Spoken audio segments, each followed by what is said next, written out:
gracious. Well, fuck.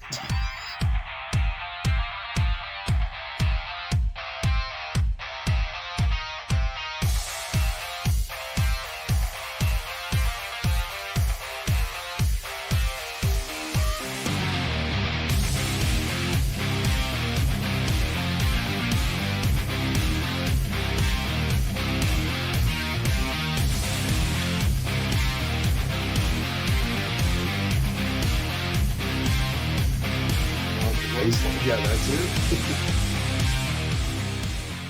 Welcome.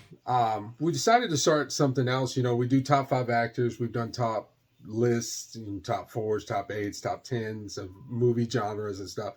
Well, we decided to kind of go back and pick a movie and kind of do a little bit more of an in-depth. Yeah. And we did a little debate on this. We've gone back and forth this for the last few weeks, probably months, on what movie we should start this thing with. And we have agreed on the 1981 or 2 sci-fi thriller, John Carpenter's The Thing. The Thing, yeah. Yeah. I'll go on record and say probably my favorite John Carpenter film. Yes. Escape New York is pretty high up there, and I was a Halloween fan, but this is pretty far up there. Yeah, I like Starman. I have to admit, Starman really good, was yeah. Great. And Assault on Precinct 13. We got to do John Carpenter's. Yes, we do. But as far as this goes, now I have to make an admission. I never saw the original thing I've from seen Another World. pieces of it. Yeah. Yes, back in the 50s, yeah. And then I saw the remake, and we will just leave it that I saw it. Well, that's from... It's almost like a prequel because it takes place from the Nordic... From the Swedish expedition? Swedes? No, it was supposed to be like it was supposed to be a remake. I could be wrong. I don't know. I saw it at the theater. I was not impressed. And yeah, I was never even enticed. But as we focus on the original thing, it's basically, it starts out, I believe they're Swedish, right? They're chasing a dog, and they're trying to kill this dog. And they come up on the American side of Antarctica, because it's supposed to be in Antarctica. Obviously, they didn't shoot it in Antarctica. Right. They're not crazy. The dog, they don't know what's going on. One of the guys, I think it's 2 guys. One of them gets out and is going to throw a grenade. Well, he drops the grenade. It ends up blowing up the helicopter and him. Yeah. And the other guy's speaking in Sweden, shoots one of the guys in the leg and grazes him. But he's trying to kill the dog. That's his main thing. But the main guy, I guess, in charge, and you probably know the name of the actor, he was in The Best of Times. Yeah, he was Donald Moffat. Kurt Russell was in The Best of Times, too. Yes, he was. Yes, he was. But anyway, he shoots the Swedish guy in the head. So they don't really get any answers as to what happened. They kind of attribute to cabin fever. Yes. That they cracked. Which, you think about it, you're on a frozen continent. There's really no easy way to get off of that continent. I guess it makes sense, but they're talking like they weren't there that long. Right. So yeah. I mean, in the very beginning of the movie, you see... Yes, the very beginning, you see an alien ship and it crashes in Antarctica. Yeah, that is, and then you see the iconic, the Thing. Yeah. Yes, like it was in the 50s. Sorry, I jumped the gun. No. I just... No, you're right.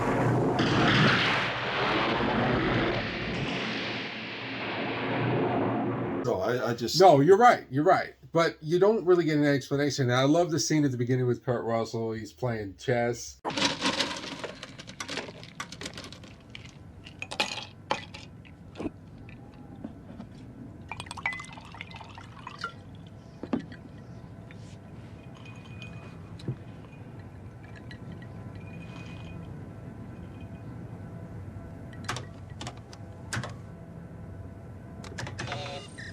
Your move, bishop to knight 4.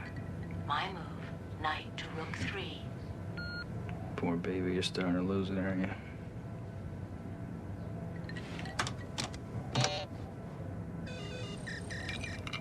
Your move, king to rook 1. My move, rook to knight 6. Checkmate. Checkmate.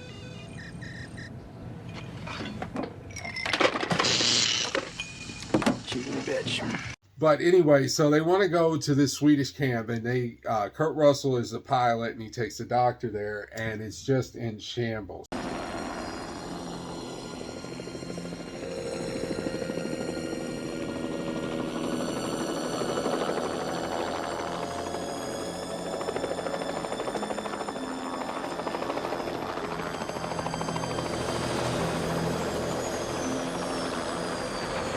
they really don't understand what happened. It's Richard burned up. Dysart, I think. I'm glad you know these names. But they're trying to figure it out. They see like what looks like a grave that they had dug up.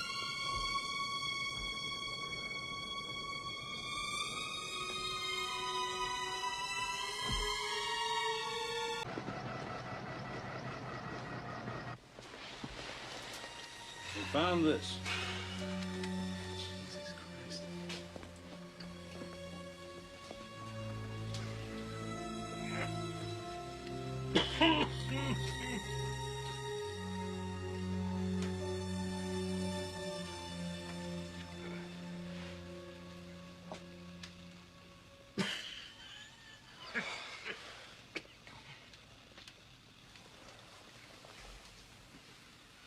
Blair, I'd like you to start an autopsy right away.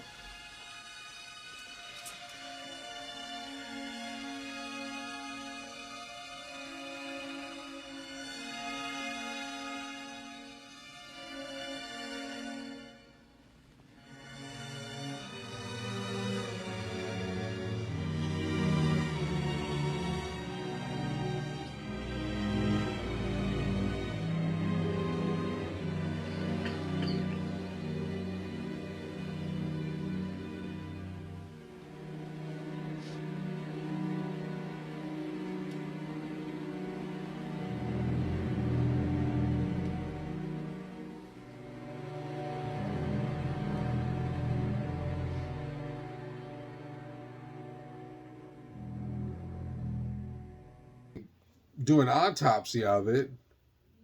It's got human organs, so they can't really decide what the heck is going on. And obviously the dog is the main problem with this from the beginning. Yeah, you start to suspect, I hate to say it, you start to suspect the dog.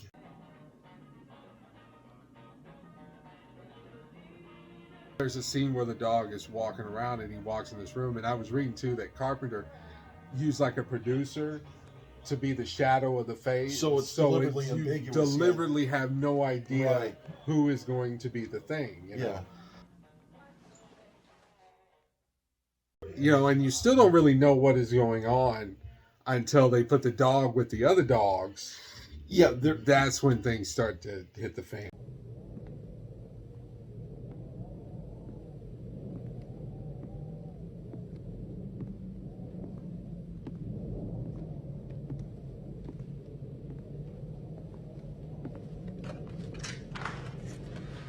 Go ahead.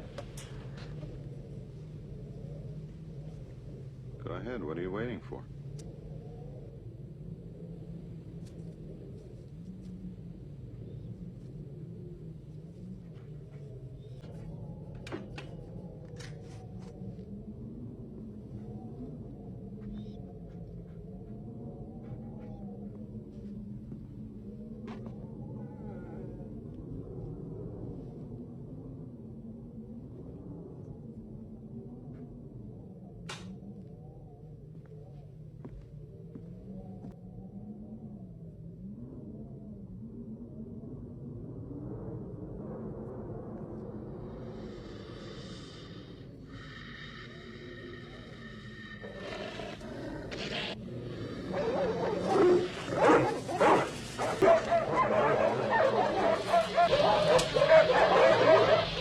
The canine handler, I think, is Yeah. Richard Masur. He does a great job in it because, he's very protective of His name is Clark. Clark, yeah.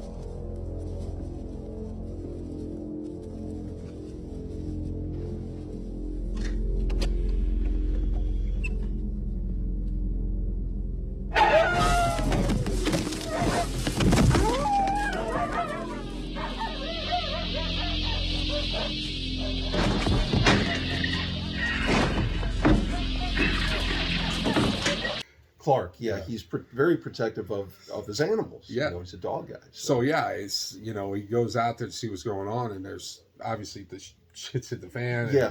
So they're still trying to understand what's going on, and they feel like they need to keep these things preserved.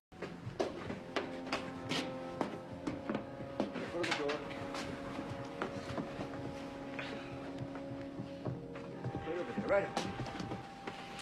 Sorry, Mac. You have to move your stuff up. Doc says we gotta lock him up. But then they realize real quickly that they can't. Let's go, Bennings. I gotta get some sleep.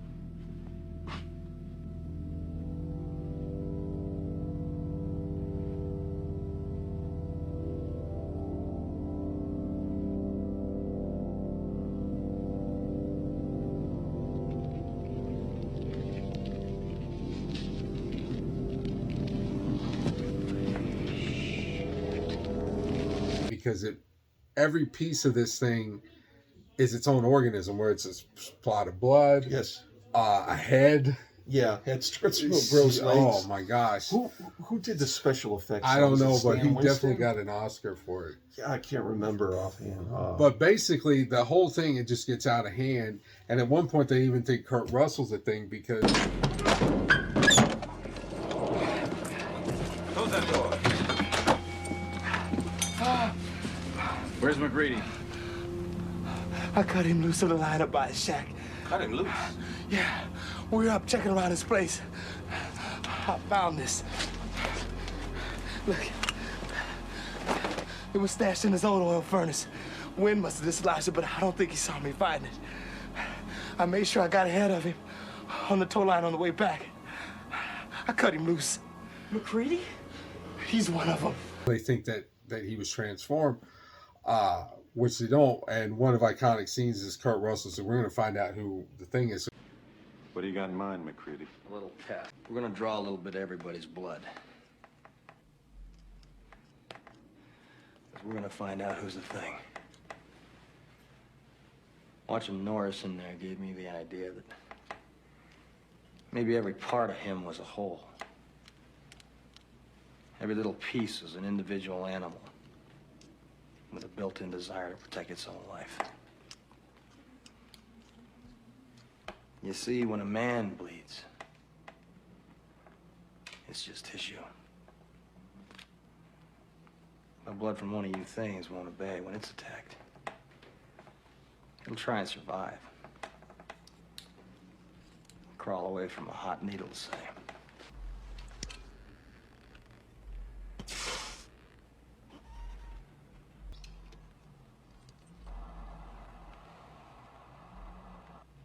Now I'll show you what I already know.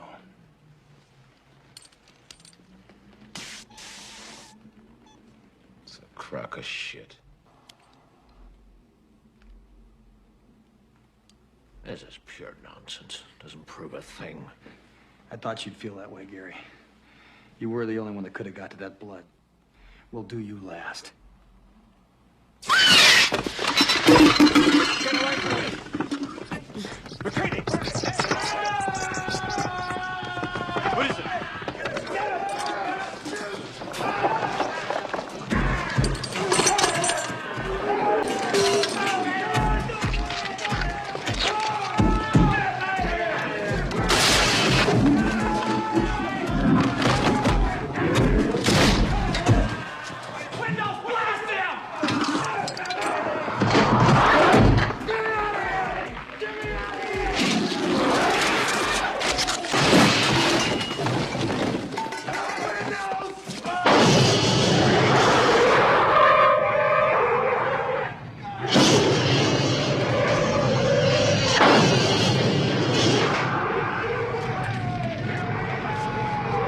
So it is intense. It does borderline on the horror side, scary film. Yeah, well, it's psychological. I mean, really, the paranoia sets in. Obviously, it's going to because they can't get a hold of the outside world. No. Blair, Wilford Brimley, the oatmeal man.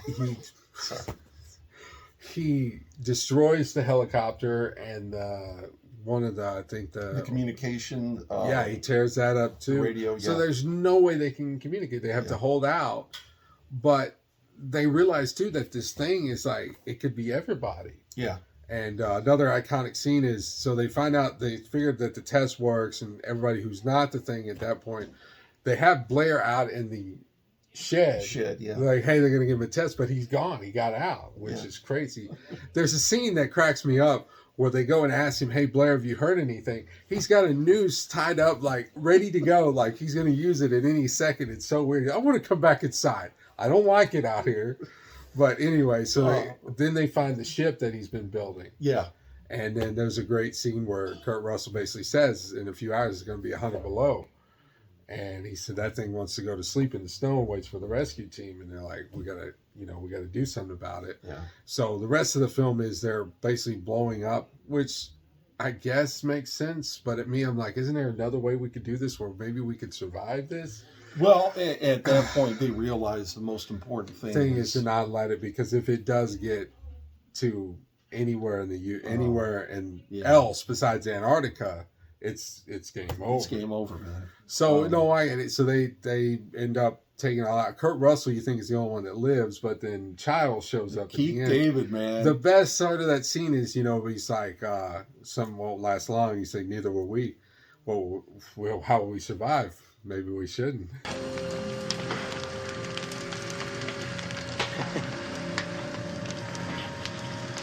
Fire's got the temperature up all over the camp. Won't last long, though. Neither will we. How will we make it? Maybe we should.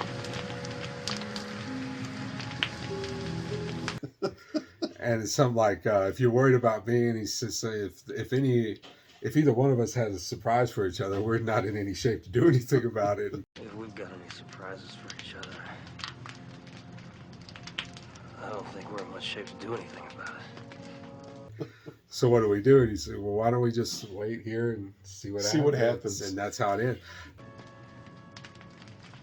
What do we do? Why don't we just wait here for a little while? See what happens.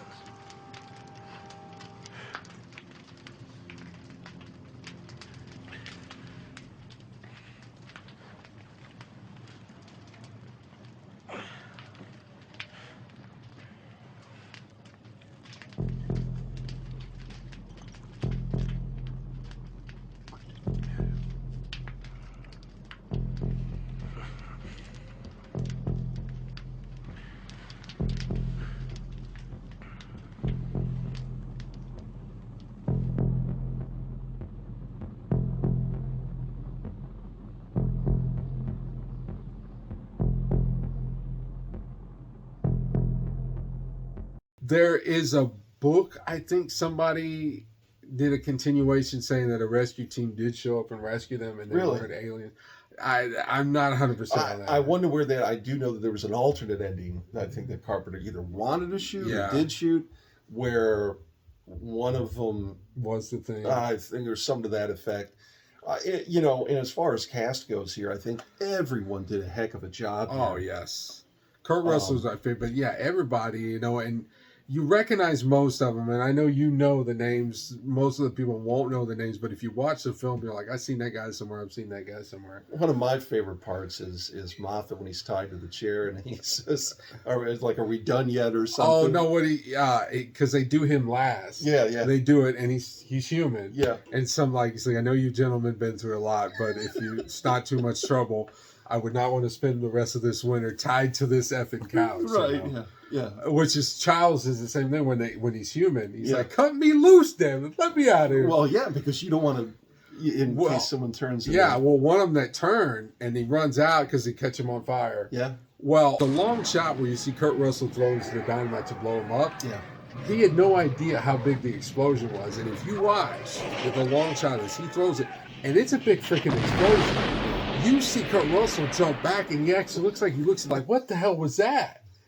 So, great little nuggets in there. There's some humor spliced in a little bit here and there. It's just a great film. And the thing about it is, and I can't stress it, because we come from the same generation, and back then, and I know, I'm not trying to offend any of newer generation here, but we grew up on practical effects. Yes. And you wouldn't see that nowadays. You wouldn't see that. Now, granted, I'm sure there was a lot of insurance things going on there with Kurt Russell, when that happened. With a dynamite, I'm going to sue you. Right. And I feel sorry that he went through that. but for the moviegoer, it's great. I mean, it's great material here, right? I also read too that they had shot most of this film inside of like a freezer, and they were in all these scenes. Well, Carpenter was looking at it, he's like, man, we got to do some of these scenes outside because all this is 4 guys in a rec room. That's it. So that's why you see him like migrating outside a little more, because he had evidently shot most of this film. He's like, man, this is the most boringest film I've ever seen. It's all these scenes are inside in this rec room. So anyway, I think what a good way to cap this off is give it a grade. What would you grade this film? You know, A, B, C. You know.